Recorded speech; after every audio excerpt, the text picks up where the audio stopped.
ईशावास्यमिदं सर्वं यत्किञ्च जगत्यां जगत् तेन त्यक्तेन भुञ्जीथा मा गृधः कस्य सुधनम्।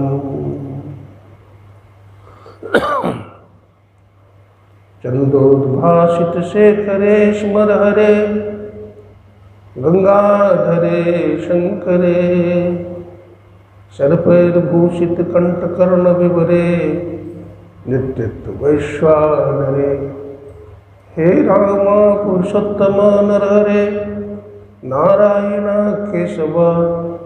हे गोविंद दयानिधे गुणनिधे सीतापते श्रीपते श्री वैकुंठाधिपते चराचरपते लक्ष्मीपते पाहि मां। बंदो गुरुपद कंज कृपा सिंधु नर रूप हरि महामोहतम कुंज जासु वचन कर निकल। बोलिए प्रेम से श्री सद्गुरु महाराज श्री सद्गुरु महाराज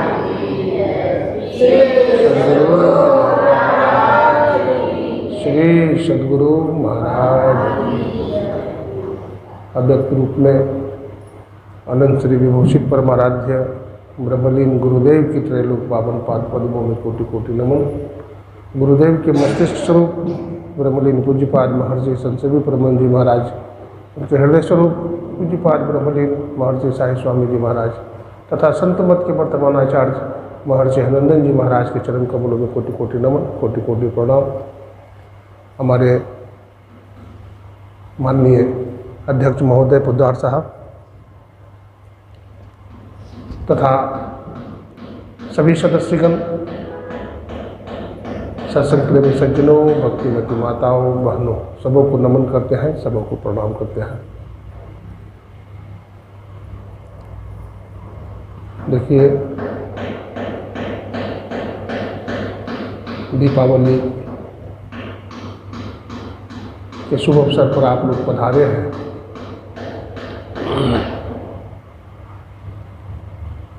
दीपावली वैदिक धर्म में एक बड़ा उत्सव है, त्यौहार है, जिसे पूरे भारतवर्ष में धूमधाम के साथ मनाया जाता है। दीपावली के शुभ अवसर पर लोग अपने अपने घरों में दिया जलाते हैं और भगवान विष्णु लक्ष्मी की पूजा भी करते हैं।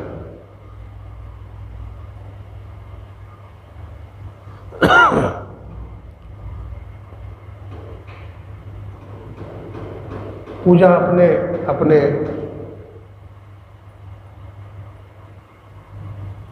परंपरा के अनुसार करते हैं। कोई ध्यान करते हैं, कोई सत्संग करते हैं, कोई पूजा पाठ करते हैं, लेकिन सत्कर्म करते हैं।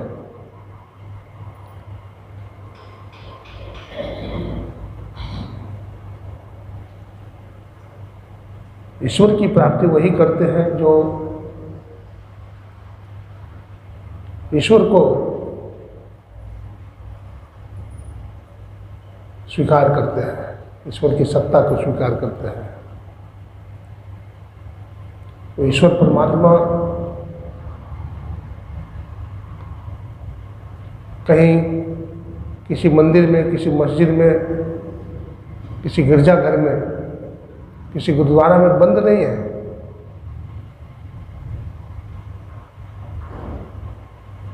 हम लोग समझते हैं दूर है। भगवान शिव से पूछा गया कि महाराज आप बताइए ईश्वर कहाँ है, कहाँ रहते हैं? तो क्या बोलते भगवान शंकर? देश काल विदेश माही कहूँ कहाँ जहाँ हरि नाही। देश काल विदेश कण कण में वो परमात्मा समाया हुआ है।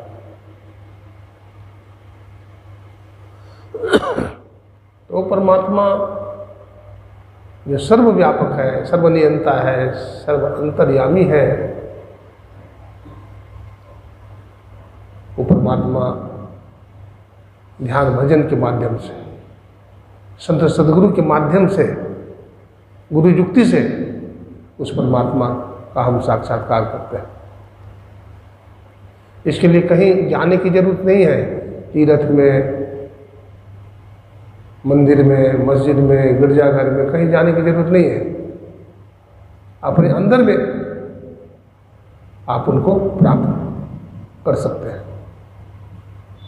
कबीर साहब ने कहा, जिन ढूंढा तिन पाइयां, गहरे पानी पैठ, अब मैं बौरी डूबन डरू, रहू किनारे बैठ।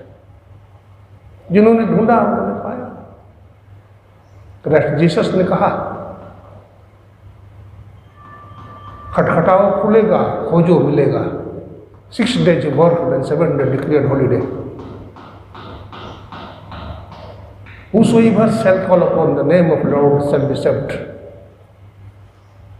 जो परमात्मा का गुणानुवादन करेगा वो यमराज के फंद से, यमराज के चंगुल से छूट जाएगा।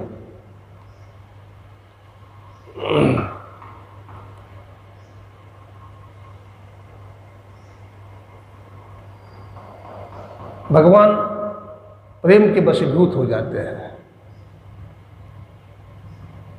प्रेम के बंधन मुरारी बंध गए, जो भी दर पे आए थे वो भी तर गए।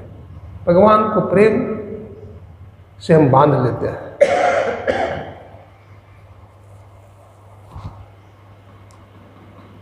एक भक्त ने कहा, मैंने डोरी से राम जी को बांध लिया है,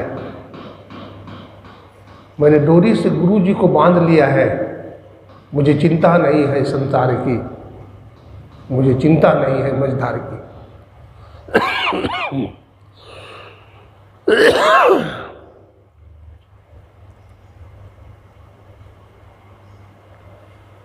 पदावली में एक भजन है, गुरु नाम गुरु नाम, गुरु नाम भज गुरु नाम, भजले गुरु के नाम पूर्ण काम।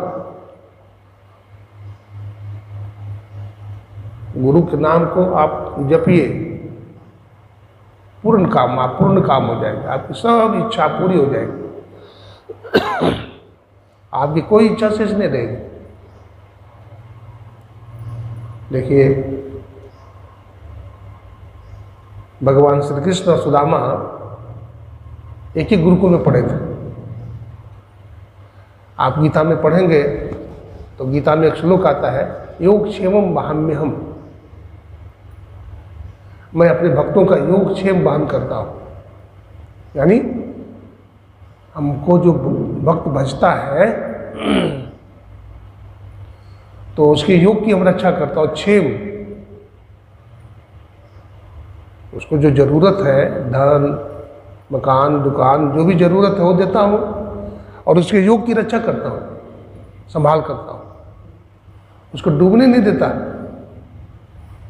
उसको बहने नहीं देता, उसको स्थिर करके रखता हूँ। कबीर साहब ने कहा, लेत उठाए परत भूमि पर गिरी, जस बालक बिन कोरा रे, मानत नहीं मन मोरा साधो, मानत नहीं मन मोरा रे, बार बार कहीं कहीं समझाऊं, जग में जीवन थोड़ा रहे। कहत कबीर चरण चित राखो, जो सुई बिच डोरा दे। तो भगवान योगक्षेम वहन करते हैं। किसका योगक्षेम वहन किया? सुदामा जी महाराज, माता द्रौपदी का योगक्षेम वहन किया।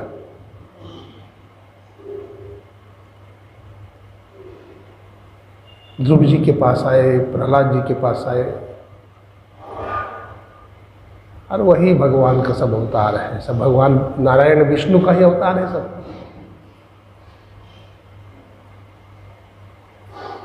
जितने भी अवतार हैं सब भगवान विष्णु के अवतार हैं, उनकी पालन करने वाले भगवान विष्णु ही हैं। तो एक ही गुरुकुल में दोनों पढ़ने गए। संदीपन गुरुजी थे, बड़े तपस्वी ऋषि थे, ज्ञानी थे। तो गुरुकुल में रहकर अध्ययन करते थे विद्या। प्राचीन काल में ब्रह्मचारी लोग अपने गुरु के पास जाकर के आचार्य के पास जाकर अध्यात्म विद्या पढ़ते थे। अस्त्र शस्त्र की विद्या भी गुरु जी सिखाते थे। सारी कलाओं में कुशाग्र कर देते थे।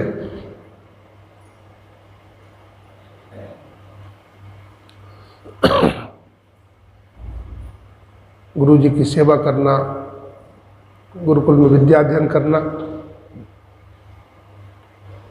कुछ वर्षों के बाद इन्होंने सब प्रकार की शिक्षा ग्रहण कर लिया।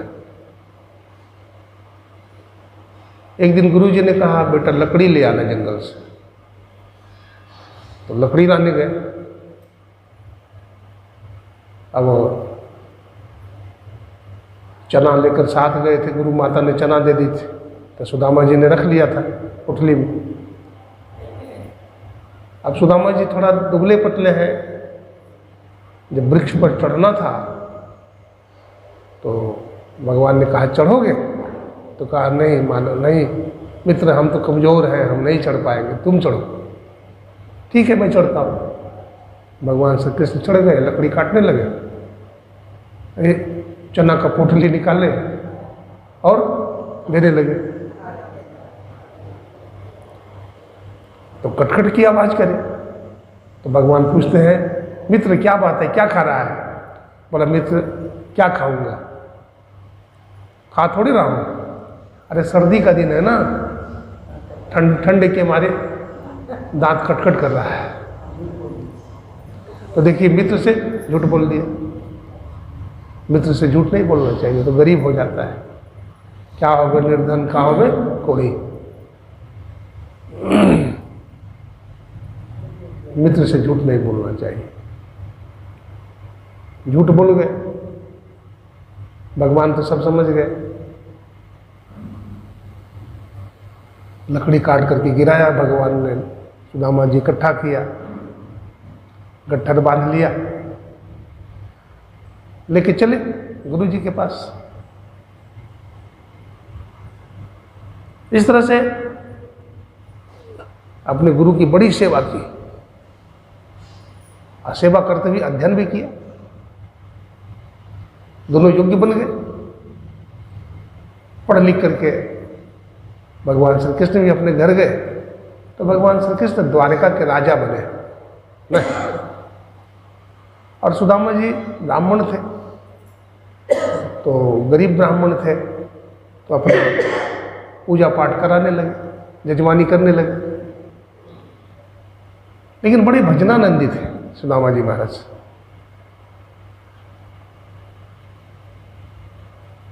प्रभु विश्वासी थे, बड़े ईमानदार थे। शादी विवाह इनकी हो गई, संतान भी हुए। घर में बड़ी गरीबी है। सुदामा जी महाराज अपने मित्र से कभी कभी बतलाते हैं कि मैं जब गुरुकुल में पढ़ता था तो हमारा एक मित्र था श्री कृष्ण, वो द्वारका का राजा है, वो बहुत बड़ा राजा है और बहुत उदार है। तो उनकी धर्मपत्नी जैसे कहती थी, उनकी धर्मपत्नी का नाम क्या था? बोलिए। सुदामा जी की धर्म सुशीला, क्या नाम था? सुशीला। तो सुशीला बार बार कहती थी कि देखिए आपका मित्र बहुत धनवान है, इतना बड़ा राजा है, दयालु भी है, तो आप उनके पास जाएंगे तो आपका गरीबी दूर हो जाएगी। लेकिन जाना नहीं चाहते थे। बोला जाऊंगा मिलने के लिए, पैसा के लिए थोड़ी जाऊंगा, धन के लिए। बार बार कहती थी। तो एक दिन तैयार हो गए, ठीक है आप कहती हो तो जाता हूं। चले गए और उनकी धर्मपत्नी ने, अब मित्र के यहाँ जा रहा है तो कुछ संदेश तो लेके जाना चाहिए ना, तो क्या संदेश लेके? तो वही चावल की पोटली में, हाँ, थोड़ा सा चावल दे दिया पोटली में बांधकर, उन्होंने कांख में दबाया और चले गए। जा रहे हैं और भगवान का ध्यान करते जा रहे हैं, है ना। पलटू साहब कहते हैं, कर से काज करो विधि नाना, असुरत राखो जहाँ कृपा निधाना। कर से तो दुनिया का काम करो, लेकिन मन को कहाँ रखो? ईश्वर में रखो।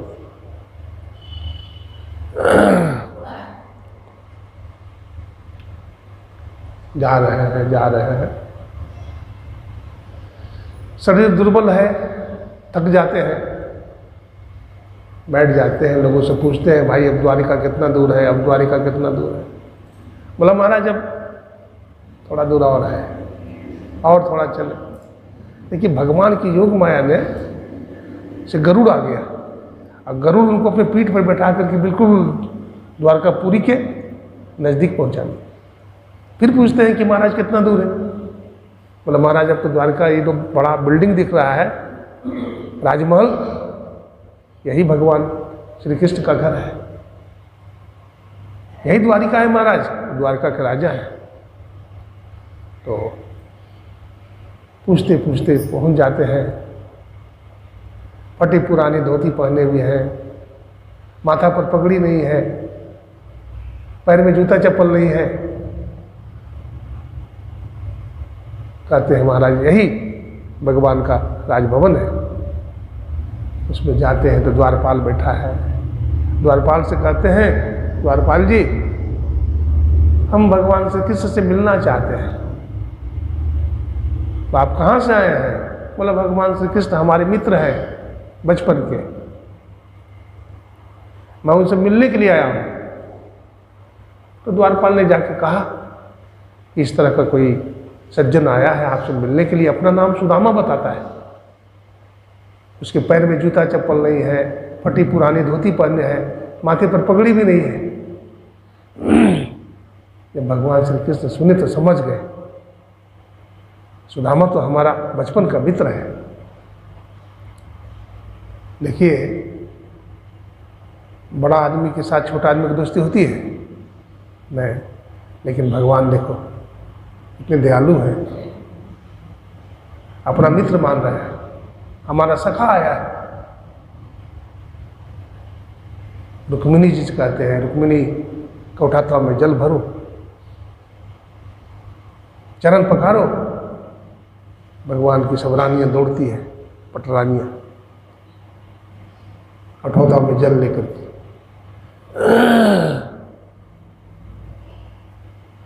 भगवान कृष्ण वैसे दौड़ते हैं जैसे कोई पागल आदमी दौड़ता।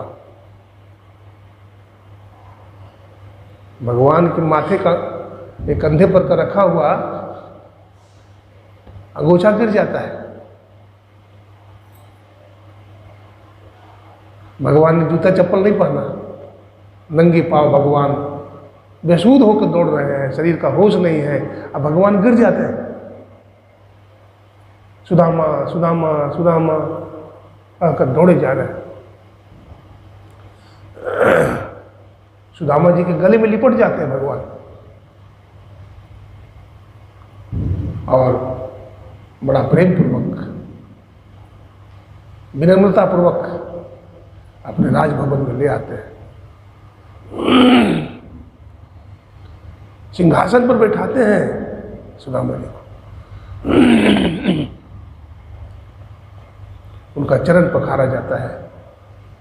सब रानियां देख रही है कि क्या बात है, कितना बड़ा महापुरुष आ गया। भगवान तो अपने से किसी का चरण नहीं पखारे, बड़े बड़े राजा महाराजा आए, लेकिन ये कौन महापुरुष है? हम लोगों को भी पखारने के लिए बोल रहे हैं, खुद पखार रहे हैं, खुद रो रहे हैं।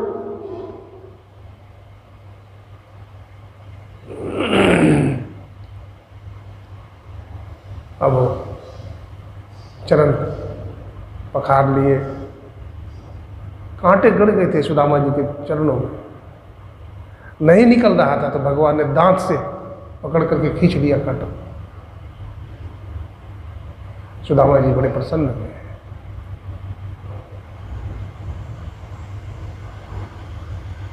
कई दिन तक रहे सुदामा जी महाराज, सुदामा जी को भोजन कराया, और रहने के लिए व्यवस्था किया गया, सुंदर कमरा दिया गया। 2-3 दिन तक रहे। फिर सुदामा जी ने कहा कि महाराज अब हम घर जाना चाहते हैं। सुशीला याद करती हुई तो भगवान ने कहा कि हमारी भाभी ने कुछ दिया नहीं क्या, हमारे लिए कुछ नहीं दिया है, उपहार नहीं भेजा है कुछ? कहा नहीं, कुछ नहीं दिया है।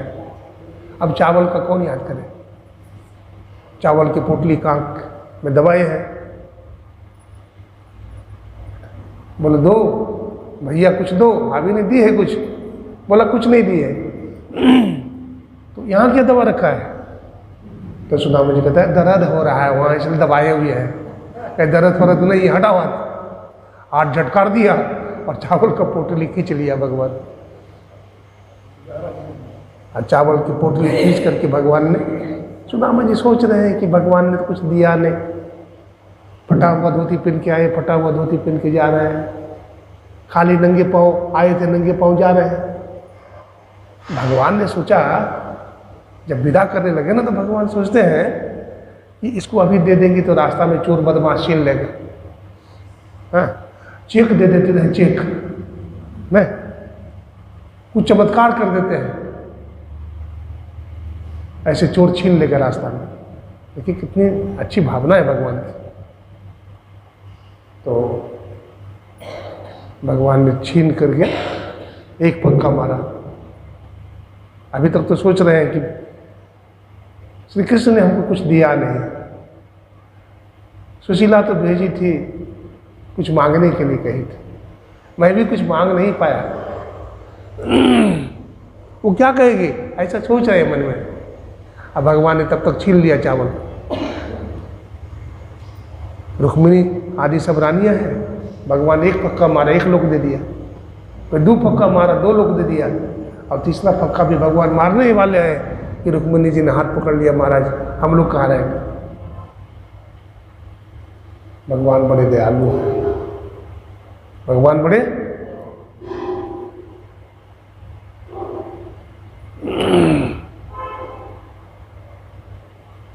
अब देखिए, अभी तक तो सुदामा जी को लग रहा है कुछ दिया नहीं। भगवान ने सोचा कि नहीं, रास्ते में देंगे तो चोर तो चुरा लेगा, मार भी देगा। कुछ ऐसा उपाय करते हैं कि इसका घर नहीं है, इसका घर ही बनवा देता है। सुदामा जी चले गए।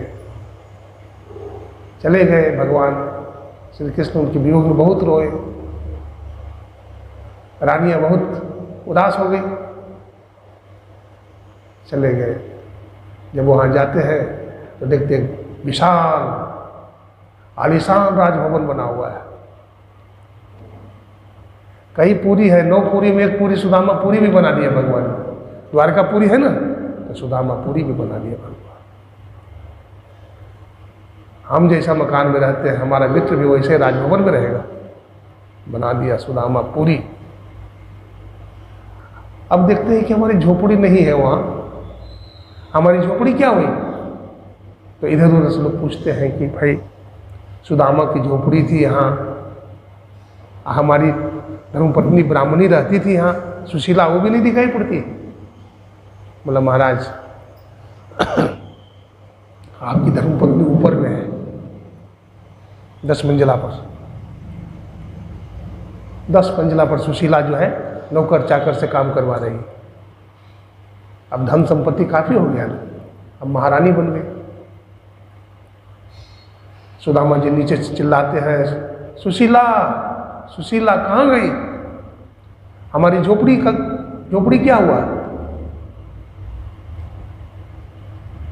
सुशीला जी आती है, कहते हैं प्रणाम करती है।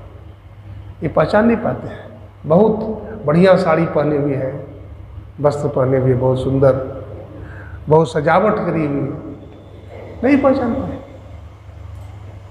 तो जब बोलती है तब आवाज से पहुंचते हैं कि सुशीला है।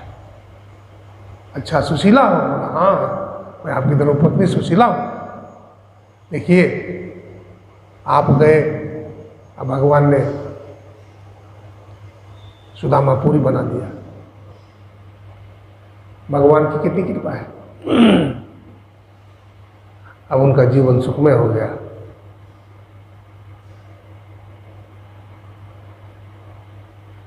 ईश्वर से, परमात्मा से प्रेम करना चाहिए।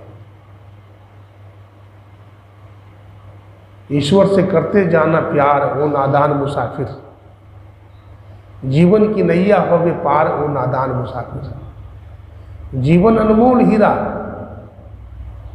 मिट्टी न रोल विदा, तुमको समझाया बारंबार रे नादान मुसाफिर। जीवन की नैया होवे पार, रे नादान मुसाफिर। जीवन की नैया भगवत भजन बिना पार होने वाला नहीं है। दो तरह की भक्ति है, सगुण भक्ति और निर्गुण भक्ति। सगुण भक्त जो होते हैं वो मूर्ति पूजक होते हैं, वो मूर्ति की पूजा करते हैं, मूर्ति में भगवान को मानते हैं। लेकिन निर्गुण उपासना जो करते हैं वो सब में भगवान को मानते हैं। हम में, तुम में, खड़क खंभ में, सब में है भगवान।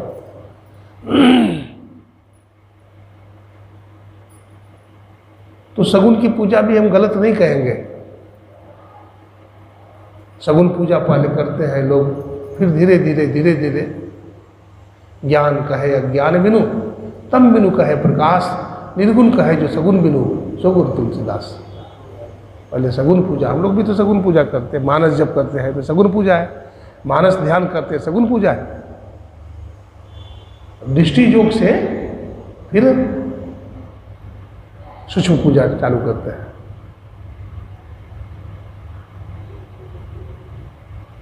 तो दृष्टि योग की साधना भी निर्गुण पूजा नहीं है। ये क्या है? सूक्ष्म सगुण उपासना है। क्या है? स्थूल तो नहीं है लेकिन सूक्ष्म है, लेकिन सगुण है, क्योंकि बिंदु भी सगुण है। सूक्ष्म सगुण उपासना है। अनादिनाथ को पकड़ेंगे तो सूक्ष्म अरूप उपासना है ना, उसमें रूप नहीं है, अरूप है, सूक्ष्म है और अरूप है। और सार शब्द को पकड़ेंगे तो निर्गुण निराकार है। क्या है? निर्गुण और निराकार साधना है। तो गुरु महाराज ने हम लोगों को ज्ञान बताया है। खूब मंत्र का जाप करिए, खूब अपने इष्ट का ध्यान करिए, बिंदु ध्यान कीजिए, दृष्टि योग जिसे कहते हैं। दृष्टि योग में आदमी साधक बहिर्मुखी हो जाता है। बहिर्मुखी हो जाता है कि अंतर्मुखी हो जाता है। हम देखिए कभी कभी गलत बोलते हैं, आप लोग टोकिए, अंतर्मुखी हो जाता है। बिंदु ध्यान करते करते साधक अंतर्मुखी हो जाता है। बिंदु में ही रास्ता है। राहें गई है बड़ी जीनी है साधो, नयन नगर से। नयन नगर से रास्ता क्या है?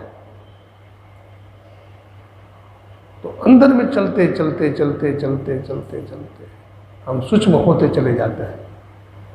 और सूक्ष्म होते होते इतना सूक्ष्म हो जाते हैं, सूक्ष्माति सूक्ष्म हो जाते हैं। फिर अनहद नाद सुनने लगते हैं, फिर सार शब्द सुनाई पड़ने लगता है, धमाका होता है वहाँ। कभी झिंगुर की आवाज़ आती है, कभी बांसुरी की आवाज़ आती है, कभी शहनाई की आवाज़ आती है, कभी बैंड बाजा की आवाज़ आती है, कभी मेघ गर्जन की आवाज़ आती है, कभी जलप्रपात की आवाज़ आती है, कभी दुदुम्बी की आवाज़ आती है, तो कभी पानी को टकराने की आवाज़ आती है, तो कभी हवा के टकराने की आवाज़ आती है। तो बहुत तरह की आवाज़ आप अंदर में सुनिएगा। तो जो सुनता है बड़ा भाग्यशाली है। वो कोई सामान्य पुरुष नहीं है, इतना पावन है, इतना पवित्र है कि देवी देवता भी उसको चामड़ डुलाते हैं और चरण रज लेते हैं। तो वो साधना कीजिए, आसन को सिद्ध कीजिए, भोजन को संयमित रखिए, ब्रह्मचर्य का पालन कीजिए, पंचपाप से अपने आप को बचाइए, आप में मजबूती आएगी और आगे बढ़ते बढ़ते बढ़ते बढ़ते आप सार शब्द को पा लेंगे, है ना। और सार शब्द को पकड़ने के बाद निशब्द में आप चले जाएंगे, क्योंकि शब्द में इतना शक्ति है, इतना पावर है कि वो निशब्द में मिला देगा, है ना। तो ये साधना कीजिए। आज भंडारा है हमारे, यद्यपि इनके पास धन संपत्ति बहुत नहीं है, लेकिन हम कहते हैं बहुत धनवान है। जिसका दिल बड़ा है वो क्या है? धनवान है। बहुत है लेकिन दिल नहीं है तो गरीब है ना। तो क्या है? गरीब है। तो देखिए बेचारे के पास कुछ नहीं है और ये भंडारा दे रही है, हरदम भंडारा करती है। अभी कुछ दिन पहले हमारे देवनारायण बाबू के यहाँ भी भंडारा था, गीता माता। आज ही भंडारा करवा रही है, आश्रम में सत्संग करवाई है, बड़ी सेवा भी करती है। हमारी माताएं बहनें हैं, सब बहुत सेवा भी करती है। मैं गुरु महाराज से प्रार्थना करता हूँ कि आप इसी तरह से सत्संग कराते रहें, संत महात्मा भक्तों की सेवा करते रहें। बोलिए प्रेम से श्री सद्गुरु